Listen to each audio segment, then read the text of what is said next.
I'm Dean Walker, and welcome to the Poetry of Predicament podcast, a podcast for people brave enough to face humanity's challenges and problems, and most importantly, our numerous predicaments.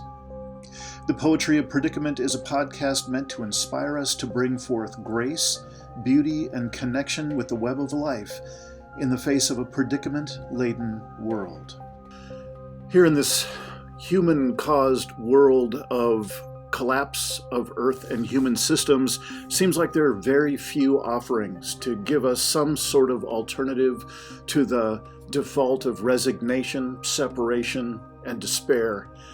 That's certainly been the work of Living Resilience, and here in the Poetry of Predicament podcast, it's also the work of our guest today, Kimberley Hare, who is a longtime trainer and facilitator who has recently turned all of her efforts into the direction of serving people who are facing this collapse of Earth and human systems. Welcome, Kimberley Hare.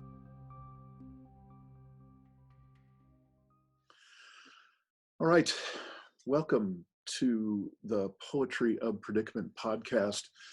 And this one, as end of 2019, very much in line with the trend that started quite early in 2019 here in this body of work at Living Resilience, with Safe Circle, with Deep Academy, online learning series, and so much more, was really to have the voices here on Poetry of Predicament be an expression of new dimensions of possibility.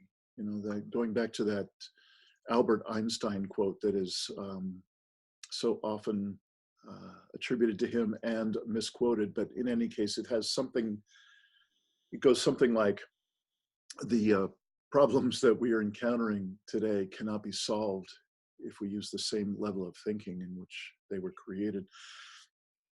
And today's guest is really no exception to the extraordinary folks that I've been able to speak with this year. Kimberley Hare has been a part of, has first a long history in human potential and excellence in training and development work with people for many years. But we have bumped into each other quite a bit at the Deep Adaptation Forum and other venues on the web.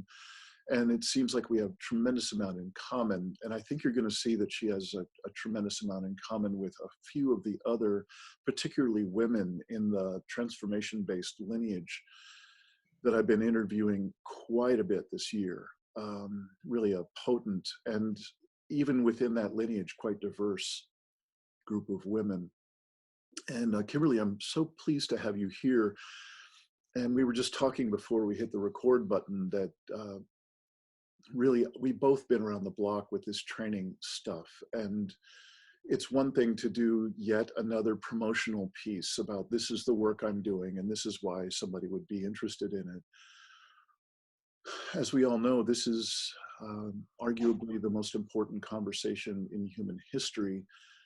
And to add to that, it is also immersed in a world of willful ignorance and worse.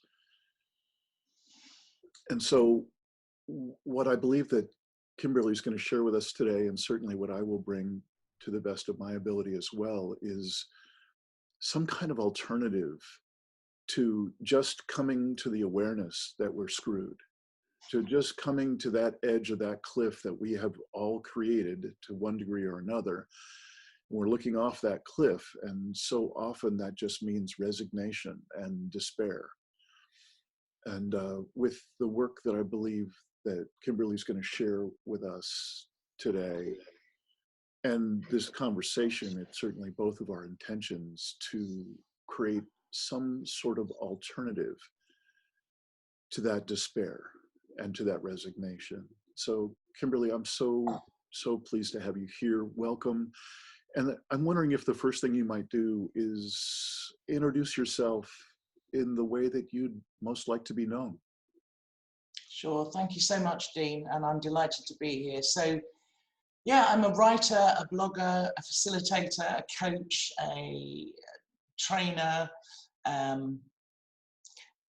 Those are just roles, of course. But yeah, I've been in the kind of human potential movement, I guess you could say, for 35, 40 years. God, where did that go? I know. And then really only this year, I must have been living under a rock or something.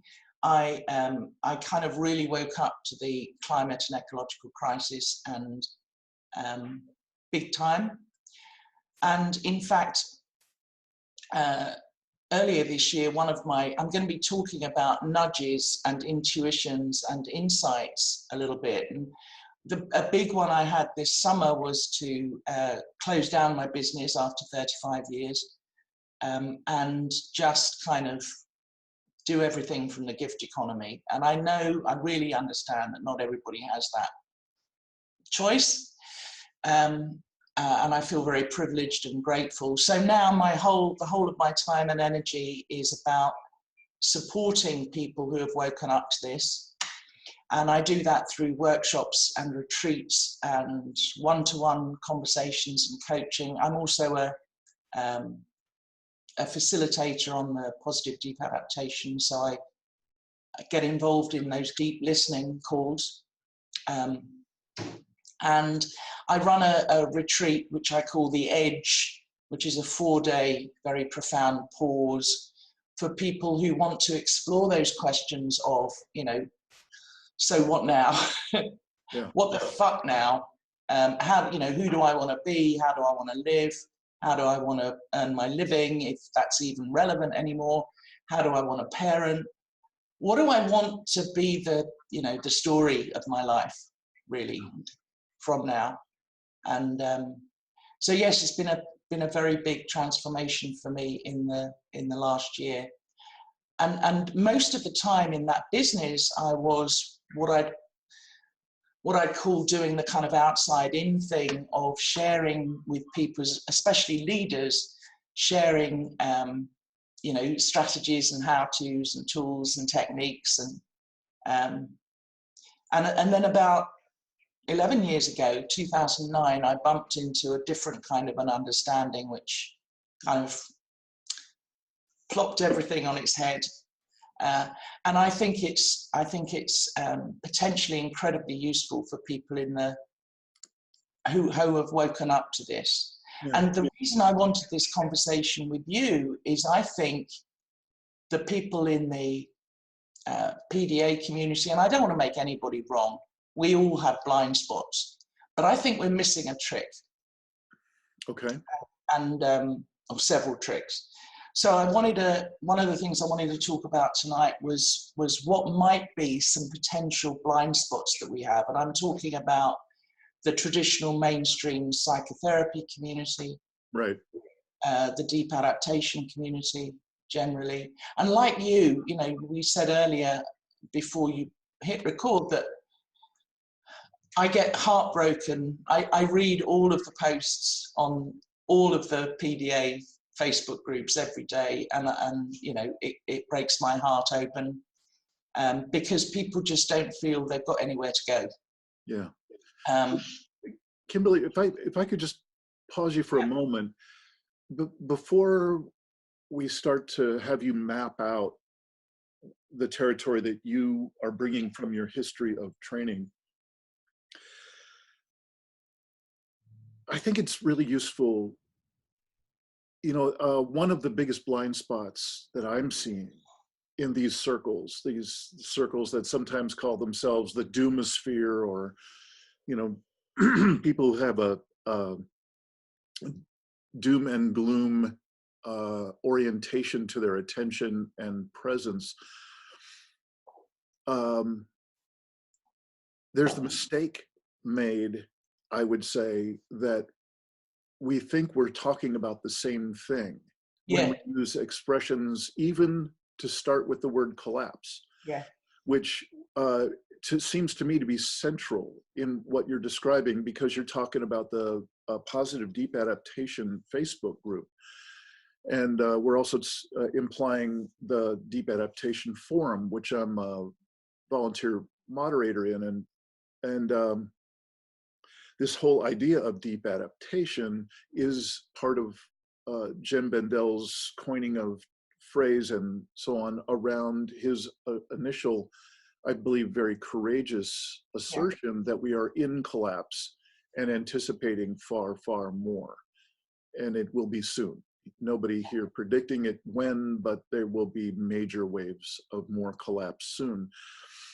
And I'm inclined to just pause this for a moment, because I really would like to share first my own,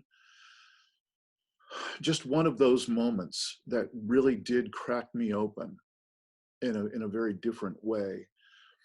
And that's when I knew I was going to name my book, which I put out in 2017, called The Impossible Conversation. Yeah, I love it. Reconnection and resilience at the end of business as usual. And why I named it The Impossible Conversation was I had spent months vetting the information of an abrupt climate change presentation that I had seen, literally learning how to learn about climate change so that I could figure out, is this the wackiest bullshit to ever come down the pike? Or is this the transformation of humanity, whether we're ready for it or not? And I clearly validated and confirmed the latter. And I have seen ever since nothing but intensification and acceleration of every conceivable metric of collapse. And I want to just slow us down, and really just for our own sharing and for the benefit of people watching, I'd like us both to just do a little bit of inner defining and sharing of what is this thing collapse. Okay. And for me, it implies a series of dominoes in two different, just for the sake of conversation, two different systems, Earth systems and human systems, obviously both overlapping incredibly. But both look to me to be actively in massive collapse already.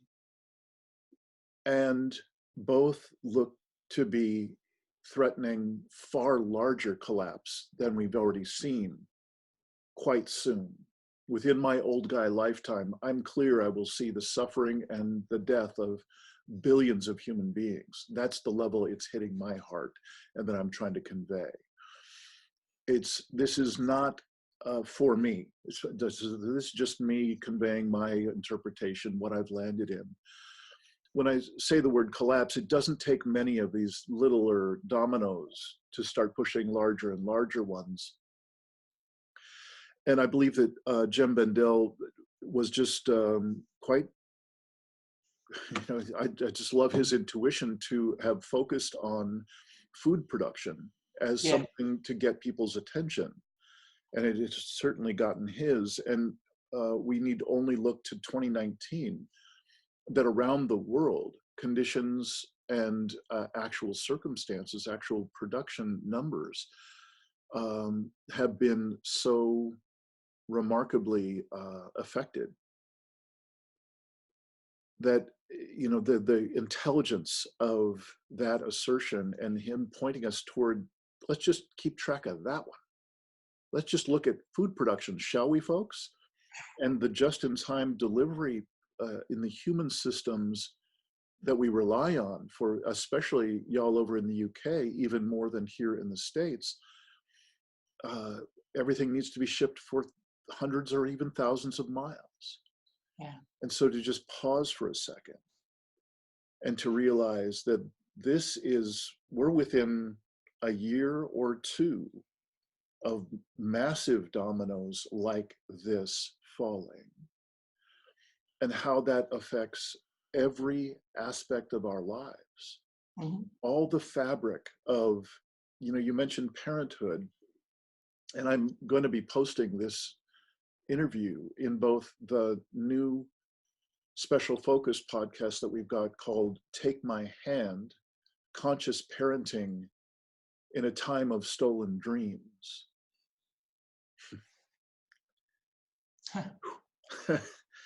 Sometimes that lands on me. As long as you don't think I know anything about parenting, because I'm not a parent, but yeah, I can. Yeah, but yeah, it gets me too. Yeah. Yeah.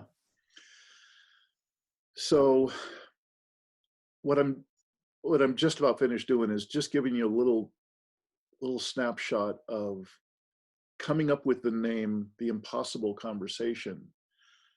I realized from the decades of training work that I had done in my own personal practices over time and really observing the human condition, I knew that we didn't have, and we now don't have the capacity collectively to grapple with this conversation at its core. We don't, collectively. So what excites me, and what I believe we're about to hear from you, is some mapping out of, on an individual by individual basis, how do we find agency within ourselves? How do we reconnect with the core sources of meaning in our lives so that we can feel a sense of empowerment to be able to generate something other than what I was mentioning before, the resignation or the despair that can often be there once a person has become collapse aware. There are others that I'm sure we could probably share back and forth all day, but one other that I'd like to mention is just how my heart has been cracked open nearly on a daily basis about the death of our oceans. Yeah. By 2048, it's interesting that it's approximately 2050-ish that both coral reefs and the world's fisheries are projected to have completely collapsed by no later than 2050 on this trajectory. And so that's my sharing of a couple of them. For me, I've just been an ocean guy my whole life. Yeah. Yeah. I go to the ocean to recharge my inner batteries and reconnect with the web of life, and to have those things so obviously in steep decline, it's breaks my heart. So I'm wondering if you could share anything about that relatively recent woke moment for you, and what has really cracked you open to want you to compel you to shift from the more commercial version of your work up till now into something obviously far more existentially based. I'm wondering if you could share something about that for you. Yeah, sure. Yeah, well, for me, it's certainly, I mean, earlier this year, I certainly experienced some profound grieving, and things like, I don't know if you've heard of Sir David Attenborough. He's like a national treasure in the UK. Oh, yeah. And all of his programs, of course, although that's not what woke me up, interestingly, but just things like, the white rhinos, like we have 2 females and no males anymore, and the Amazon, of course, having friends in Australia who have literally been fearing for their lives with the fires. The food here in the UK, that situation, I can get into real concern about that, and also the rise of fascism actually scares the shit out of me. Yeah. I used to think that our biggest concern was going to be at the selfish human level, somebody banging our door down with a gun trying to get the last tin of tuna. Now it's kind of shifted from that, and now it's much more soldiers on the streets and the billions of climate refugees who are going to try and come here and are not going to be allowed to come here. Mm-hmm. So borders and all of that stuff.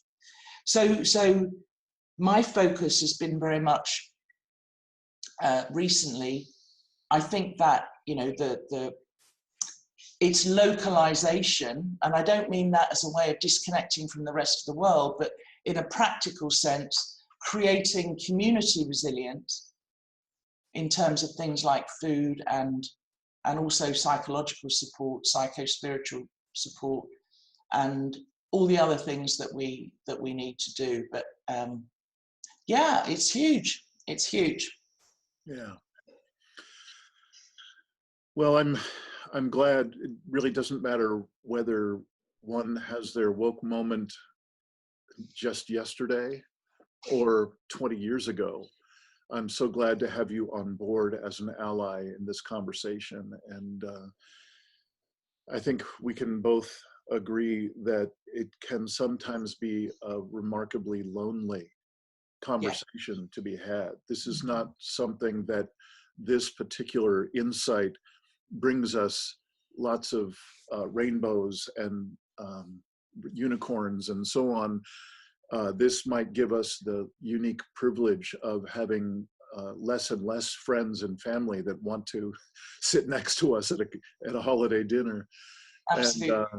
And it may just make it. Yeah, go ahead. And that's really why I wanted this conversation with you, because there's this absolutely standing in two worlds simultaneously.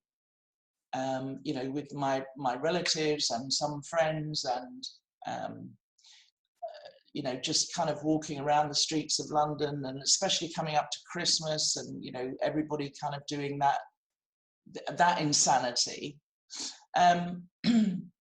But even I feel like I kind of, although that's hard, what sometimes, where I think my biggest contribution can be is actually with the people who have woken up.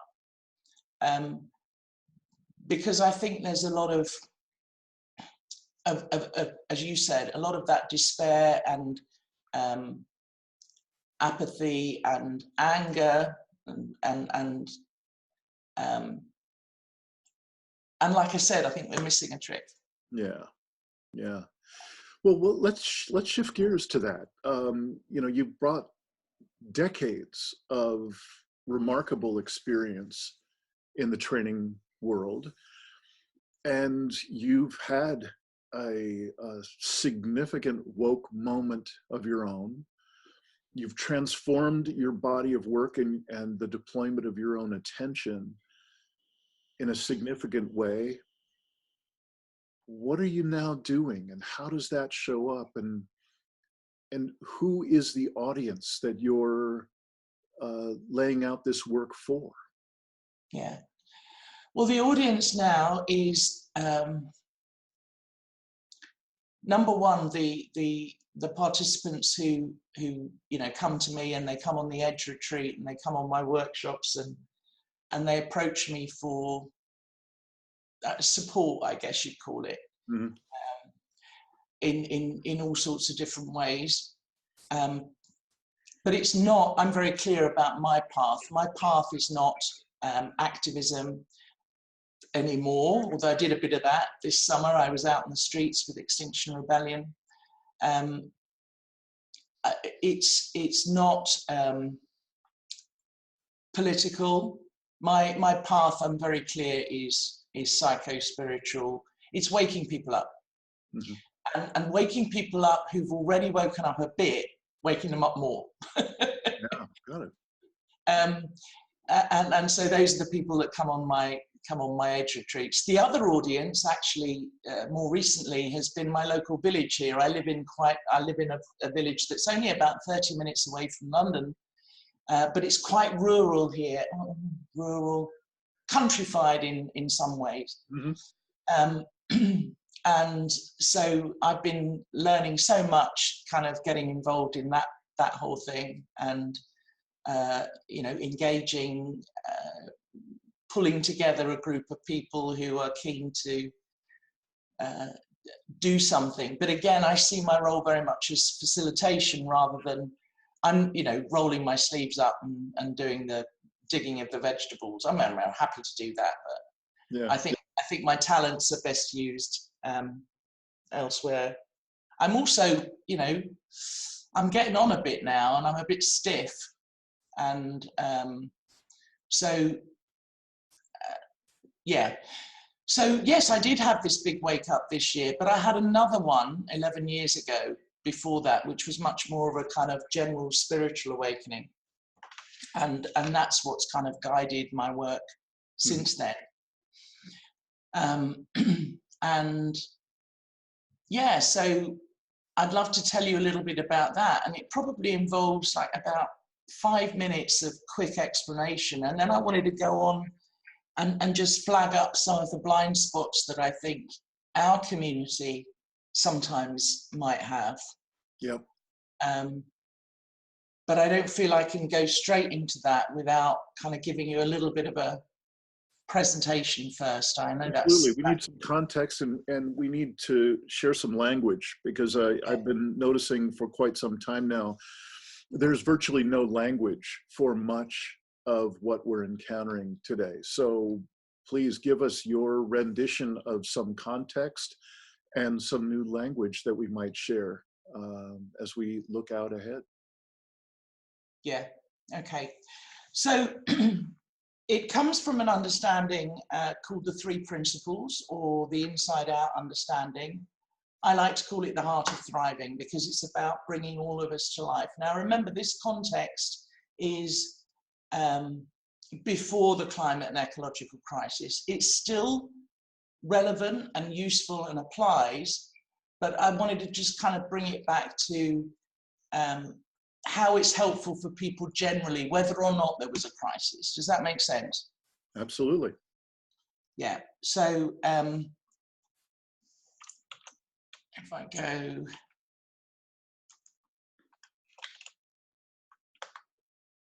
so it's called the 3 principles, and these are they: thought, consciousness, and life energy. So thought, we think.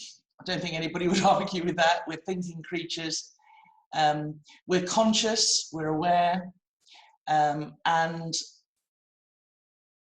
the consciousness brings our thought, that energy of thought, to life moment to moment, and kind of projects it into the world. So we're experiencing that second to second to second. And I think it's possible, I know it's possible, to increase our kind of level of consciousness. And the higher that level of consciousness, the more clarity we have, the different perspective we have, the more we see, the more wisdom we kind of have access to. And then there's this thing called universal mind or life energy, just that we're alive. I mean, this is really basic. There's a life force, there's an intelligence behind life. If you were religiously inclined, you may call that God. Some of the audiences I speak with call that God, but it doesn't have to be called that. It's the thing that animates us all. Okay. So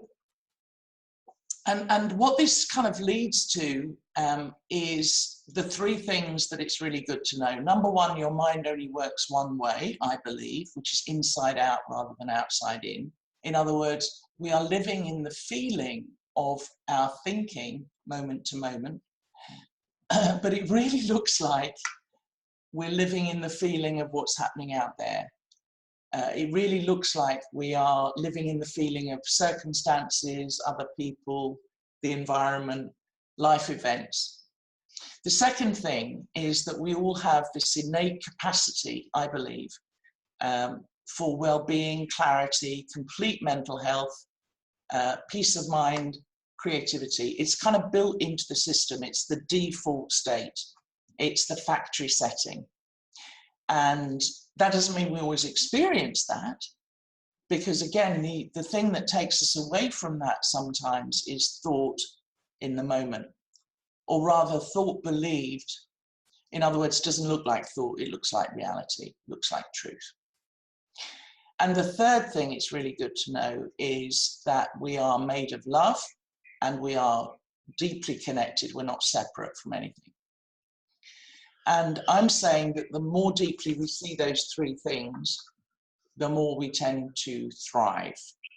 So And if I may, yeah, I love your layout here, and I couldn't agree more. I just have a slightly different way of saying it, but very, very similar. And I'm seeing a lot of similarities also with so many of the women in particular that I've been speaking with this year on the podcast, people that range from the creator of a body of work, Louise Lebrun, to Deb Ozarko, remarkable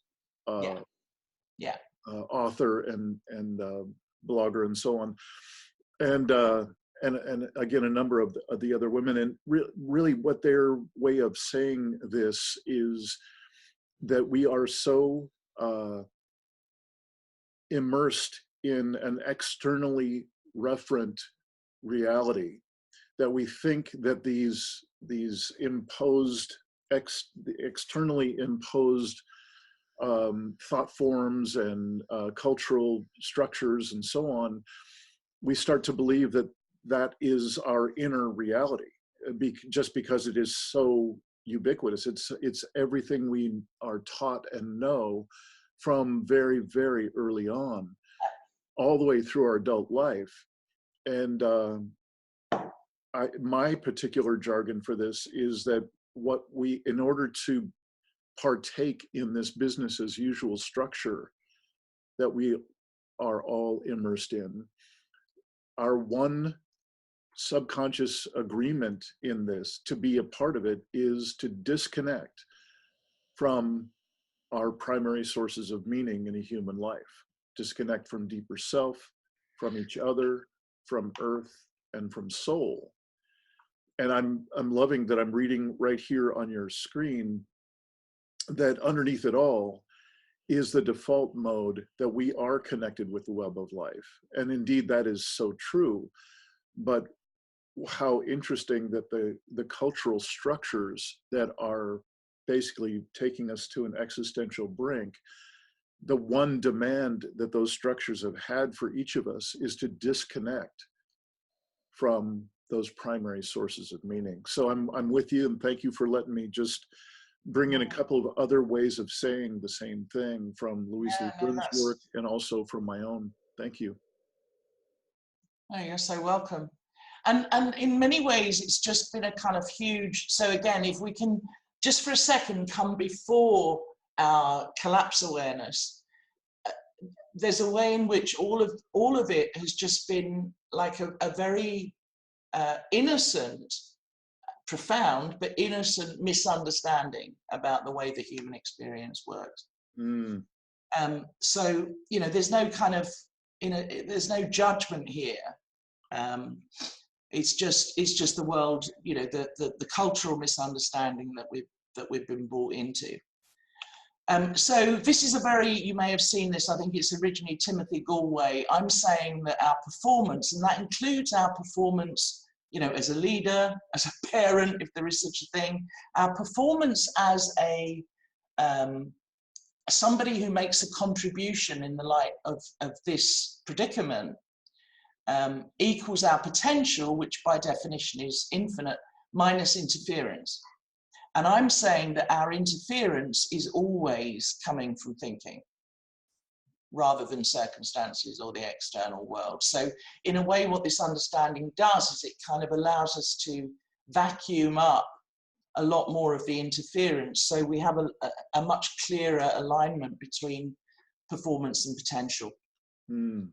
And then if you imagine that we all have a mental stage, just as a metaphor, I'm saying, again, really quick, this is what I believe, that when we have less on our mind, when we have less noise in our head, our default state is peace of mind, clarity, well-being, and creativity.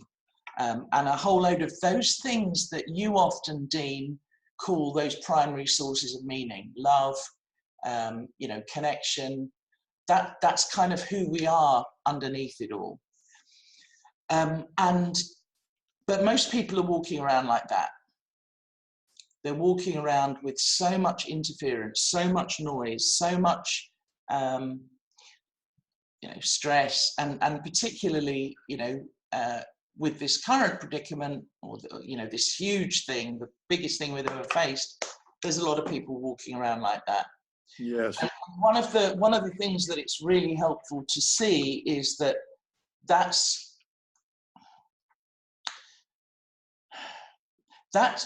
gets in the way of our innate ability to look this stuff in the face without flinching, to be clear about our wise insights and choices about what we want to do about it, any action we want to take in the world, because we're just full up. There's no space left for that. I believe there is a place called home, which looks like those things, feels like those things. And it's so funny because whatever group I'm kind of in conversation with, when I ask them to describe it, they always come up with the same kind of descriptions. Those things. We all have, at least some of the time, glimpses of that, or we have times we can think of, or you may go to the sea and you get more of that kind of feeling. But there's this thing called home, and I'm saying it never goes anywhere. It's always there. And it's kind of our spiritual base, if you like. And as I said earlier, it doesn't always feel like that because we have thinking that takes us away from it, that kind of contaminates it, that clouds it over. So for 11 years, what I've been kind of sharing with people is pointing people towards is that there's nothing to do. You haven't got to kind of add anything to be able to come home. It's already there. It's already there. Everything that you ever seek is already there. And of course, as we've said, though, the trouble is we've been culturally conditioned to look outside for it. And that never, ever, ever works. It never has, and it never will. Yeah. Yeah, well said. Yeah. So then I'm about ready to go on to the blind spots. Is that okay? Or is there anything you want to? No, I'm with you. This is very clear. Okay. So, yeah, so the first blind spot I see in the mainstream psychotherapy helping communities is this one. There's a kind of and in any field, there is there are like unquestioned assumptions, and we all have them. I have them, you have them, but we do live in this kind of outside-in misunderstanding. So in a lot of the conversations I see, a lot of the kind of podcasts, and even a lot of the wonderfully kind people who are reaching out to help people, we don't question enough, in my view, this notion of outside in versus inside out. So there's an unquestioned assumption that it's outside in, that you have good days or bad days based on your circumstances, your life events, or how other people treat you. And what I've seen is just, that's not, that I don't think that's true. I think it's the other way around. So our experience of life, moment to moment, is coming from our thinking about those things. So your experience, your feelings and emotions about your bank account aren't coming from the numbers in your bank account. They're coming from your thinking about your bank account. Your experience of your relationship with your partner isn't coming from your partner. It's coming from your thinking about your partner. We just had a big election here, as you probably know, and there's been all sorts of so much noise about that, and so much outrage and, you know, conflict and division. And again, our experience of that result isn't coming from the result, coming from our thinking about the result. So that has some kind of pretty profound implications, I think, just on its own, that first one, the inside out one.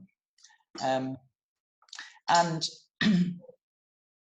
you see, because if you believe that your experience is coming from out there, then it follows that you have to kind of manage and control and fix everything and everybody out there in order to have your well-being. It also follows that there are things out there that can trigger us or create stress, or so I'm saying it's all an inside job. And in fact, the mind works much more like a projector than a camera. So I'll just pause there for a moment before I go on to the next one. Any comments or?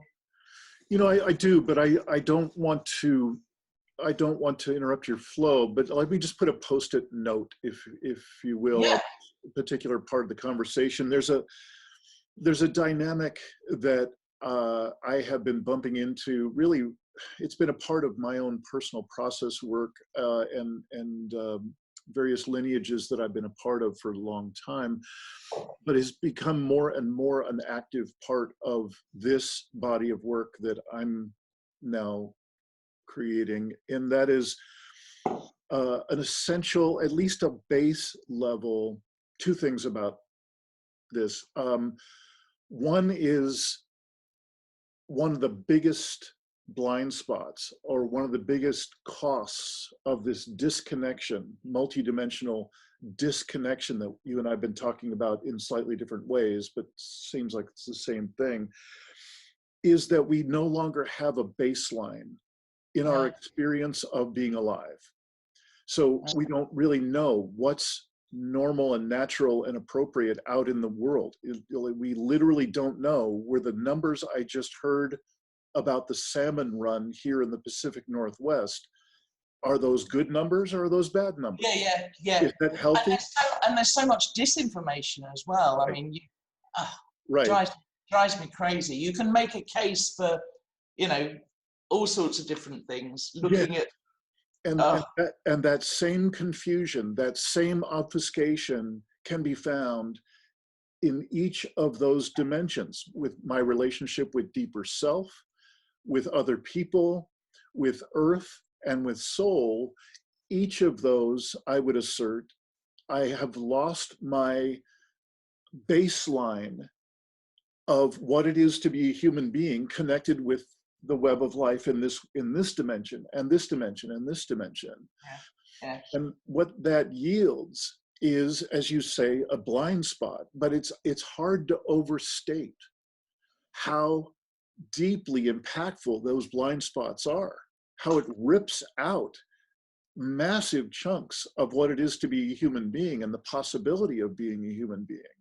So I want to just kind of up the emphasis on what you've been talking about and the importance of this kind of reconnection work that I believe you're pointing us toward. And the other thing that I wanted to mention and put a post-it up about is understanding about shadow, the human shadow, which I think we can all of us thank Carl Jung for really getting the ball rolling in that whole, creating that whole field of understanding. See, I want to challenge that. Okay. You told me to be bold. Yeah, good. So let me just put my little post-it on it, and then you could take it wherever you'd like to go. I would say that it is essential for someone who's sincerely taking on this work of reconnecting themselves to have at least some basic understanding of shadow dynamics on the individual and the collective level. Because what I'm seeing is people who are so well intended with Extinction Rebellion or Friday Strikes or they just want to make a difference. They just care and they don't know how to do it. They just want to do something to be positive. And there is so much shadow at play in ourselves to be just aware of and monitor and to be able to interact with in some healthy way. And similarly, those dynamics are going on out at the collective level. And excuse me, while I just use some street terms for this, they're going to get their asses kicked. Yeah. You know, that shadow, both in us and out there in the world, will kill people, will stop at nothing to make its desires happen in the world. So that's enough of a post-it. Thank you for letting me do that. I just wanted to, you know, point out a couple of places in those blind spots that you've been talking about that I would love to, we're probably going to end up needing to do another conversation. Yeah, so you wanted to say something in particular about the shadow, and then please, yeah. wherever you want to pick up the thread and go, please do. Yeah, well, I'm not, I really don't want to diss, you know, Jung, I've you know, studied him at great length, and I think there's great value in that. Maybe it would be better if see, the shadow is one of those constructs that we. So I think it's possible that it's there, but again, we don't. It becomes part of the lingua franca, and we don't question enough what we mean by it, or whether we see. Because I think if you're in that home place I talked about, really there, really connected with that, I don't think there's a shadow there. Yeah, well, I think there's a shadow in the, you know, the ego and all the stuff that surrounds that, certainly. Sure. I can appreciate what you're saying, and if I could, I love to take it back to the most basic level, because that's the kind of guy I am. I'm not a psychologist and certainly not an academic, but my understanding, the way I use the word shadow, is aspects of myself that I dismiss or deny or suppress. And in that denial of that aspect of myself, just to consider that that is an aspect amongst many aspects in myself. But in that denial, like I'm not racist or whatever it is, it starts to express itself. The more I dismiss it and the more I try and keep it out of my awareness and do it forcefully, it then comes out sideways. I then, you know, the classic example is the American, I'm sure it happens in the UK too, but the American politician who's on a fundamentalist Christian-based platform and wants to legislate away the gay and the, you know, whatever it is that he doesn't like about the world, but the gayness and so on. And then it's discovered 2 years later that he's, you know, arrested for soliciting male prostitutes in the bathroom at the airport. That's a classic low-level kind of stupid, plain version of shadow dynamics. And I believe that there are many, many examples of that on the individual level and on the collective level. Don't get me started on the USA and our military presence on the planet and how that might just have a little bit of shadow. Or maybe our president could be a shadow representation of part of us. Anyway, you get the idea. Absolutely. I couldn't agree more, Kimberly. If on a good day, on a good month, on a good year, when I spend most of that year in the place you're calling home, there is not much. It's likely, if I'm at the level of awareness that I think you're talking about in that home place, it's likely that I have done quite a bit of shadow work just to clean up my home, just to be at home, just in the tootling around in my home. Well, now I'm going to be even more bold. I'm saying you don't have to do any work to clean it up. It's clean already. It's clean already. But I hope you're just just Yeah. ride with me on. I'm just trying to be kind of conversational about it. No, I know, but I'm with you that the important home because, place that I hear you describing is far, far less of a minefield of shadow, of projection, of violence, of trauma, of the residue of undigested grief, and so on, that this global culture is swamped in. So I'm with you, and I'm willing to go there, but I'm just, my own particular track is, there is a huge amount of shadow present in this world, and those dynamics, it'd be really good for us to have at least a base awareness and I think we should certainly be honest with ourselves about that, but kind of at an even deeper level. I don't know if this is going to scare the bejesus out of you. I don't think so. You see, I think the whole notion of ourself is a story. Mm-hmm. Right? So, my favorite quote is, why are you unhappy? I think it's Wei Wu Wei. Why are you unhappy? Because you spend 99% of your time thinking about yourself, and there isn't one. Mm-hmm. Right? So the whole kind of notion of this story that we create and construct, what the three principles is saying is, it's all thought. And if we can come back to this home place, if we can understand the nature of thought, if we can come back before thought, there's a space there, which is by definition all the things that you're talking about that give us our core meaning. Yes. And so for me, it's much more helpful to point people there than to spend lots of time getting them to analyze their shadow. Do you see what I'm saying? I do. Yeah. Yep.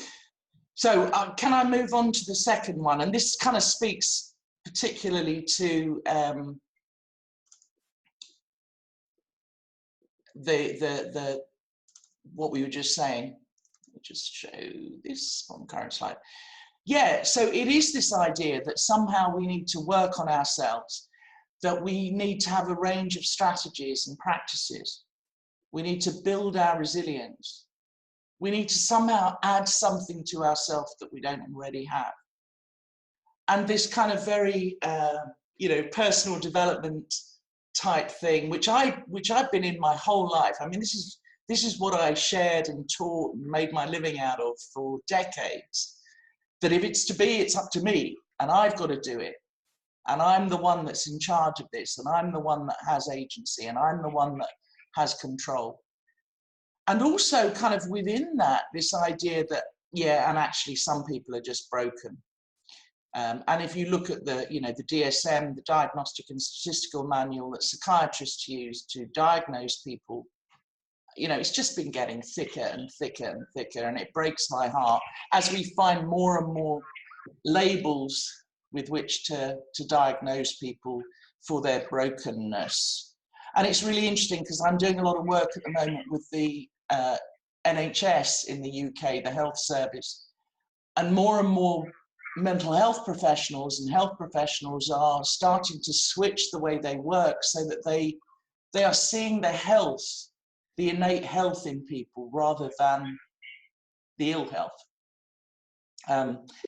So what I saw, in the last 11 years, really powerfully, is having spent a lifetime working on myself, that's just part of the story, that we think we've got to get somewhere else that we're not currently, and that everything we ever seek is already here right now, but for our insecure thinking that it isn't. Thank you. Yeah. So that's a kind of a big thing, and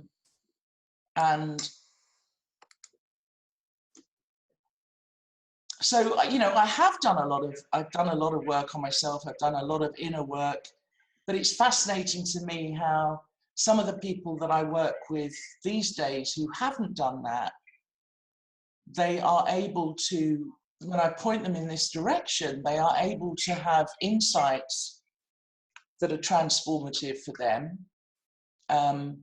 without having to have, you know, the strategies and the practices and all of that kind of thing. I mean, let's take meditation as an example. Yeah. I meditated for years, and sometimes you know, I still enjoy it now. But it's possible to be in a meditative state, that kind of quiet, without meditating. We can be still, we can be quiet inside. We can understand how thought is kind of coming through us as an energy, and how transient it is all of the time. We can see insightfully that our thoughts are not necessarily true, and they're not us, and that they're, you know, they all pass by, and that's so useful. So when we understand more about the nature of thought, there's nothing else to do psychologically. There may be things to do out in the world. There's certainly, I mean, there are for me, there are for you. There are things to do out in the world that we feel called to do, that every cell in our body kind of nudges us to do. But there isn't anything else to do psychologically. So I would challenge this idea that, yeah, we have to kind of constantly be vigilant and constantly build our resilience. I don't think it's that fragile. Okay. I love that as a place to come from. Yeah. For the work, whether you're involved with presenting the work, or someone, if I was someone in the circle receiving the experience of your work. I love it.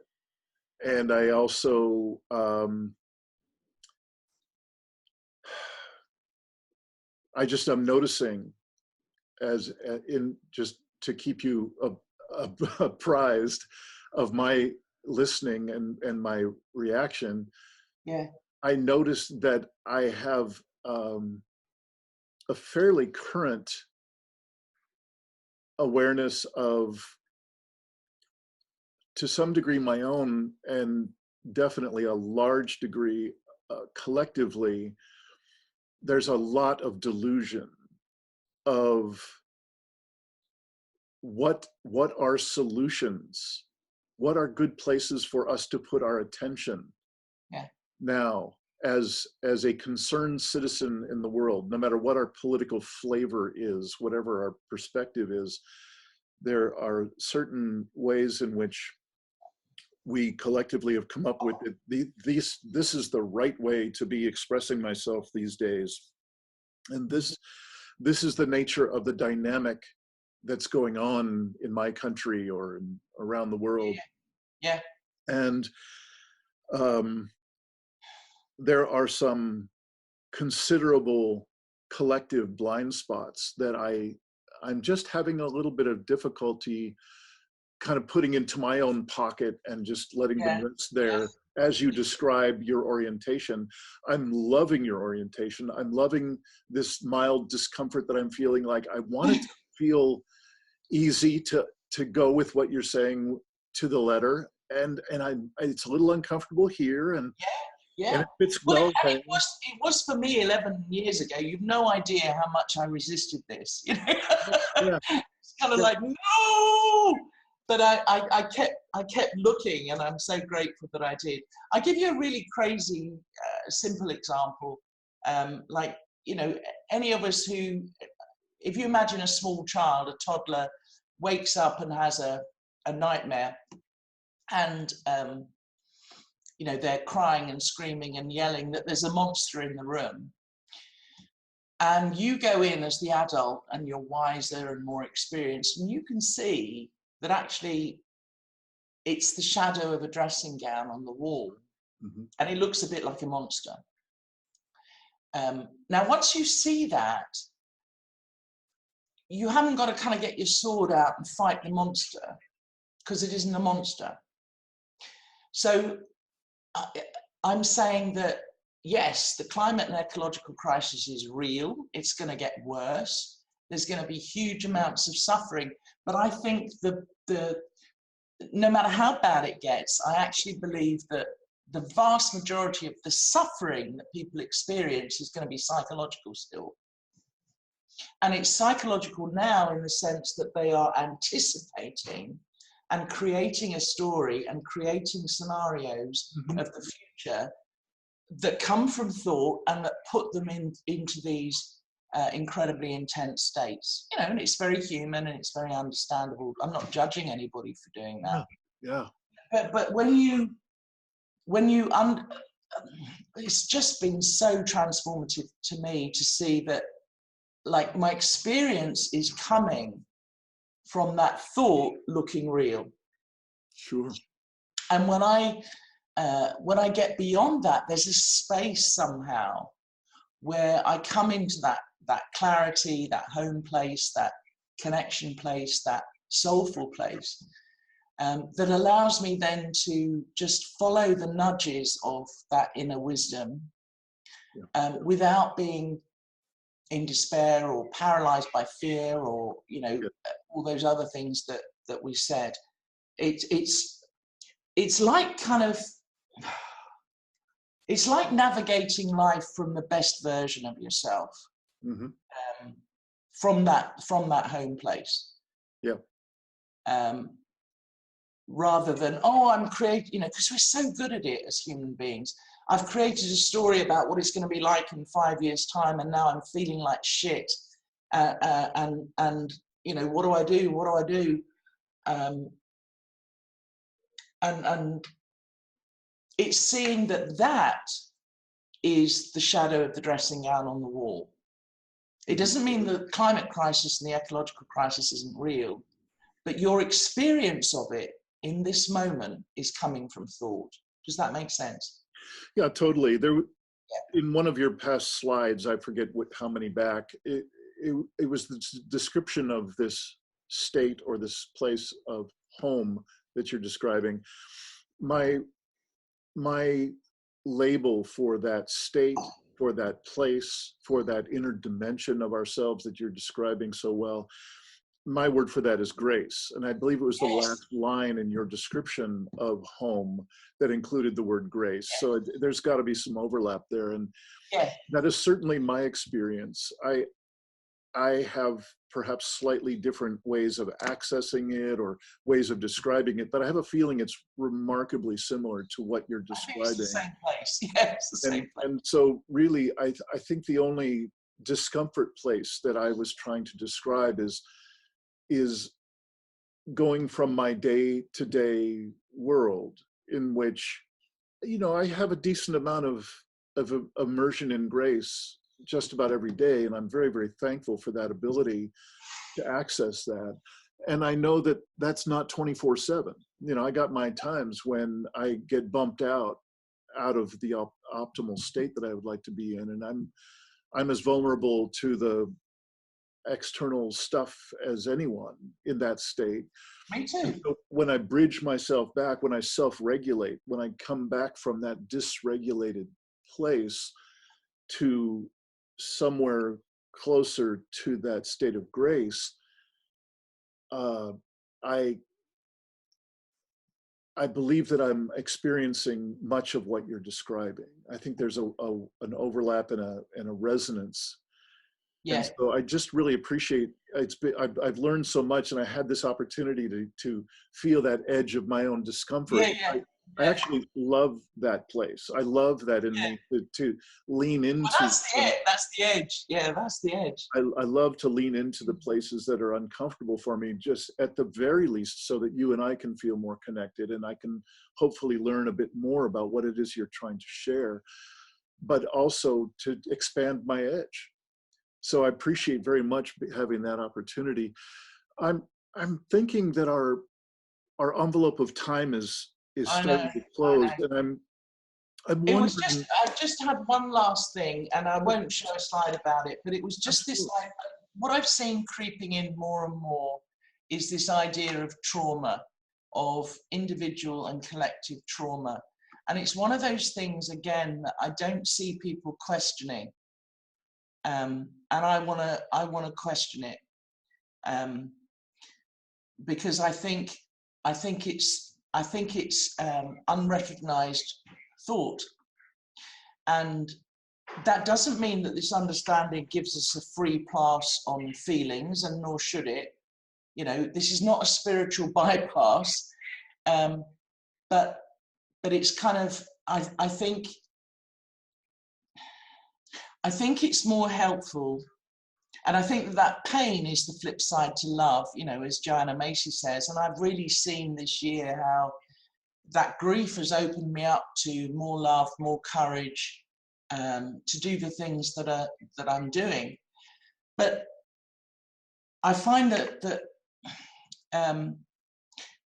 I find it, rather than looking at trying to poke around in trauma, I just think it's more helpful to point people towards their health. Mm-hmm. And to point people towards the fact that they are whole, and that they are made of love, and that they have this innate resilience already. Yeah.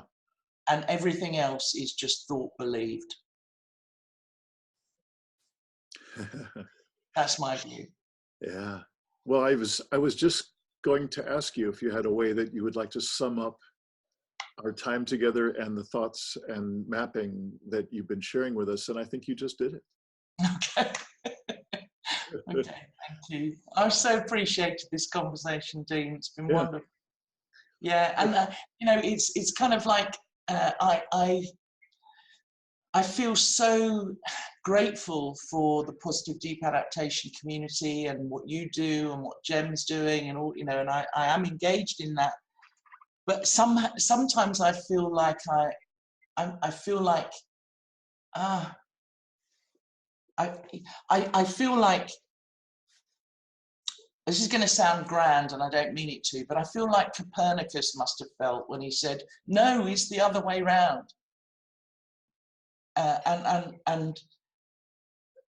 So I think that's what I mean about the tricks I think we're missing. And they're not tricks. For me, they're truths. They're truths.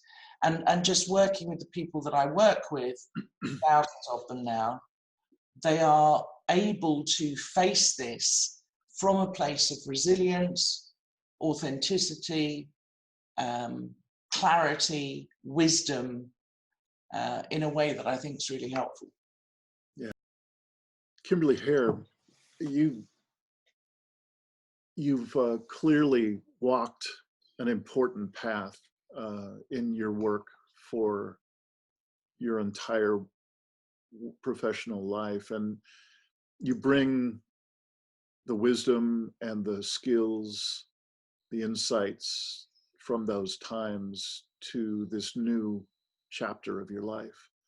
I'm so glad that you're joining the relatively small number of us on the planet that are really wide open to telling the truth about what's going on, and then bringing our gifts, whatever those gifts are, to others in our best expression, to live a life that is in integrity with what's truly in here to express. It's obvious that that's where you're coming from, and I so appreciate the work that you're creating out of that history and that wisdom. And I would very much like to schedule another session or maybe two with you here.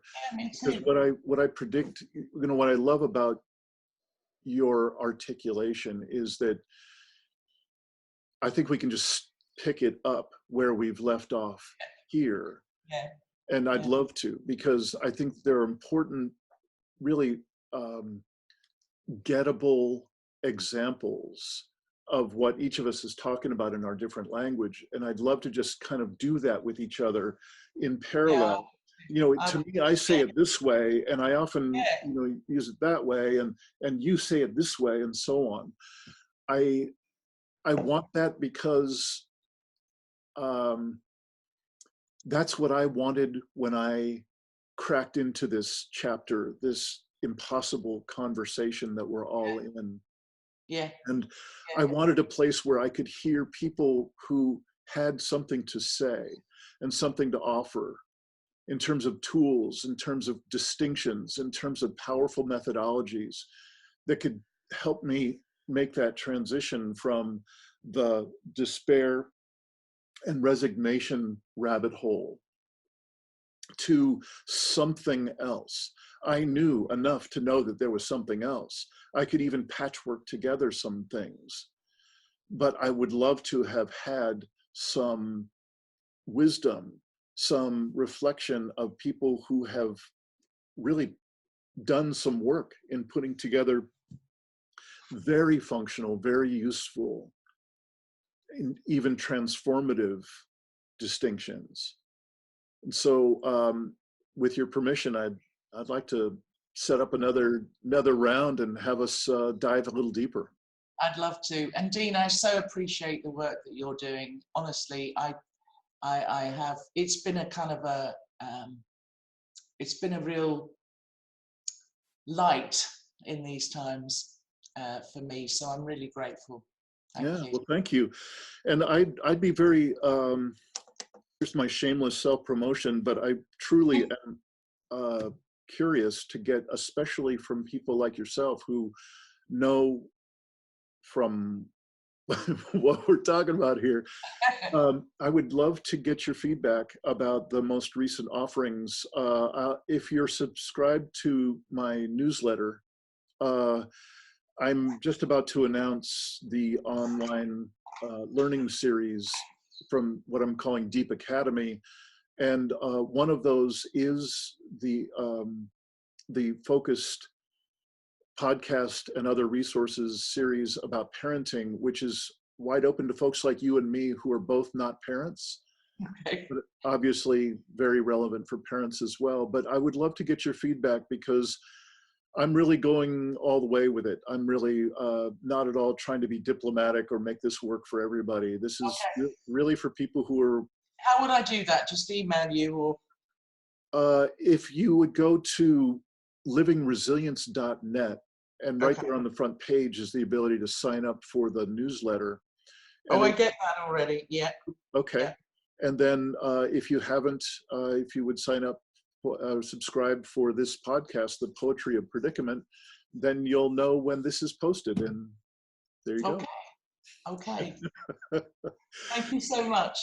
Kimberly, it's been a pleasure. I look forward to the next time. Thank you so much for your work. Yeah. Take care. Bye-bye. Thanks for watching another episode of the Poetry of Predicament podcast, produced by Dean Walker and the Living Resilience Alliance, www.livingresilience.net. Music today from Michael Hedges, as always, and also Port Blue Into the Sea. Also available on our website, www.livingresilience.net, is a wide array of articles, online learning series, arranging group and individual resilience coaching, and sign up for our every other Tuesday free support group that we call Safe Circle Calls.